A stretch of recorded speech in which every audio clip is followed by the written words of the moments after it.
Type my life, Boom Boom Reeves Hissy. August 13th, 2021, now. Start. I was sitting on a Target shelf, waiting to be picked. Then, along came this brown-haired kid named Alec. He chose me, and I was thrilled for the adventure ahead. Alec took me home, where I found only about 10 to 20 other plush friends. I expected more, like 30. One night, I saw Alec packing his bags. He told me he was going to Cancun, Mexico, and that he hoped to find a plush creeper like me to bring along. When I arrived, he was really pleased. That night was the worst night of the year. Alec stayed awake mumbling until 3 a.m. I barely got any sleep. When we got to the airport and boarded the plane, I was wide awake like a bird perched in the passenger seat. The flight was terrible but totally worth it. Mexico was amazing. There were lots of pools, a beach nearby, and even a water slide. I didn't get to go on the slide, obviously. I'm a plush, and I'm pretty sure the lifeguard wouldn't let me in the pool. But at 3 a.m., I snuck into the pool for about an hour, the best time of my life. I got soaking wet, and when I got back to Alec's bed, I almost woke him up with dripping water. I dried myself off a bit but was still damp when I fell asleep. In the morning, Alec noticed I was wet. I didn't tell him what happened because I knew he and his parents would get mad. Who would believe a plush went swimming? A few months later, I finally told Alec about my late night swim. He wasn't mad, in fact, he was impressed that I pulled it off. After the trip, Alec talked to his mom about going to a YMCA summer camp in New York and planned to bring me along. I went to camp and met a new friend. Back then, I was called Hissy, but my new friend didn't like the name, so he renamed me Boom Boom in his honor. His name was Nick before CJ came along. Nick had awesome stories about horror and Trevor Henderson monsters. Alec loved them too, though he said some were jokes. One story was especially true. One night, Alec and I were sleeping, getting ready for camp the next day, when he woke me up, saying he heard something. I heard it too. The next day, Alec found his door wide open even though he always closed it at night. I'll never forget that creepy night. Now, those amazing stories and trips are over, but I remember them all. My message is, kids aren't scared of the dark, they're scared of what's in the dark. Even if they don't see it, they hear it and believe it. They keep telling stories to friends and family, passing the fear along. Type my life, a 60s story by a 60 the plush, aka Arizona. Start. It was just another regular day for humans, I guess. I was sitting in a factory, waiting to be bought on Amazon for a few bucks.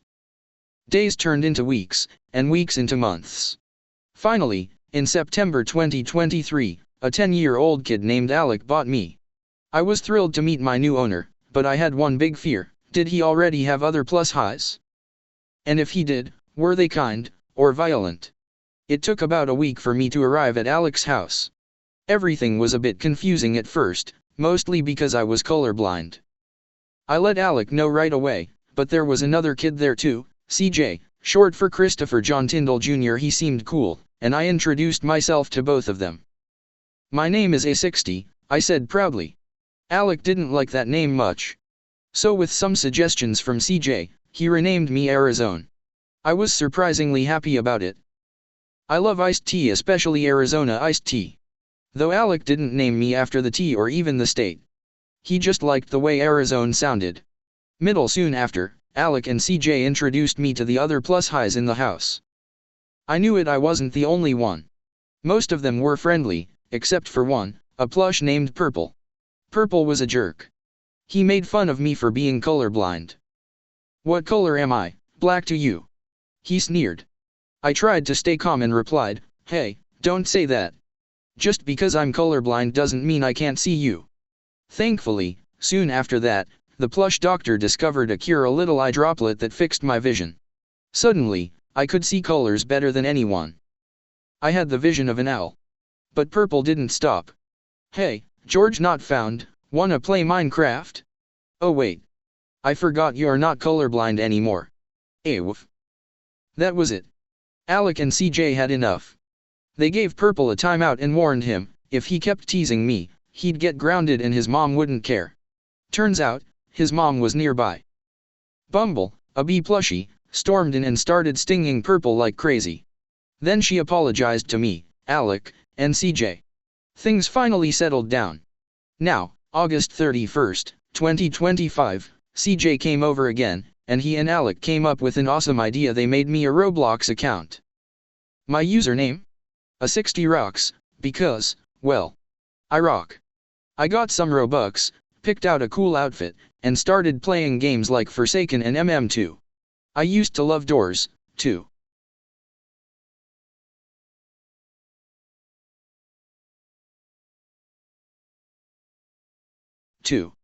But now, things are different. CJ doesn't visit anymore. Alec isn't as cheerful. I miss those days when CJ would come over almost every day. We all had so much fun. Alec was happy. CJ was excited to see us. Now it feels like that time is gone. But if there's one thing I've learned, it's this: don't be sad that it's over. Be happy that it happened. A60, Arizona, The Plush Type, My Life by Arnold Spacorn. Start: I'm a plushie, but not just any plushie, I'm a popcorn smishmallow. Pretty specific, right? My life started in a store called Five Below, located in New York, USA. 2 kids, Alec and Isaac, were there picking out toys. They're cousins, or so the other plus highs told me. I figured they must be right, especially since I saw them both wearing matching Cousin Crew t-shirts. I was in a gray bin with other squishmallows when Isaac noticed us. "Look, plus highs," he said, and Alec, being Alec, followed right behind him. Isaac picked out a dog squishmallow, and Alec chose me. I was thrilled. A new family, how exciting. Me and the dog were on our way to Isaac's house, not Alec's, because Isaac lived closer. On the car ride there, Alec read my tag, which told him all about me. I loved movies, but not the scary ones, and hated watching popcorn being eaten. That gave Alec an idea. Hey, maybe next time Isaac and I go to the movies, we could bring Arnold. I liked the idea except for the part where I was terrified Isaac might bring the dog along. You see, the dog and I weren't exactly friends, not after all this time. But we all finally made it to Isaac's home and started watching a movie. Of course, I didn't even last 2 minutes before an argument broke out between me and the dog. It turned into a rivalry. I hated animal squishmallows, and the dog hated food squishmallows like me. Alec and Isaac were too busy munching on popcorn to notice. I'll admit, sometimes I wish I could eat dogs. Middle. Things took a turn when I ended up at Alec's house, which wasn't much of a surprise. What was surprising was how many plus highs there were. And little did I know, the collection would triple over the course of a year. In 2023, I met someone new, Christopher Tyndall, or CJ, as Alec called him. CJ was tall, about 5 feet 0 inches if you measured him with a tape measure. But let me tell you, CJ took things way too seriously.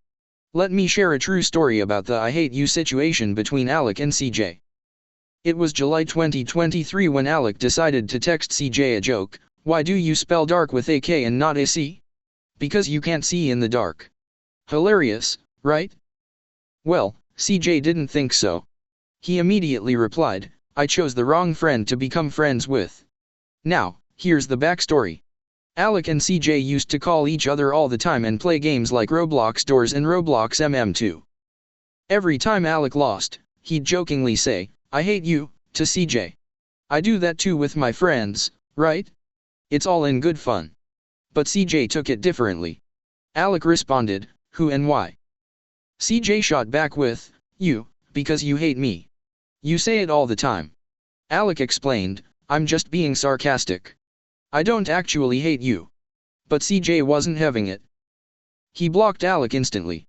So, Alec was forced to apologize, both to CJ and his mom, and somehow, they became friends again. The whole thing lasted just a day, but sometimes their arguments drag on for months.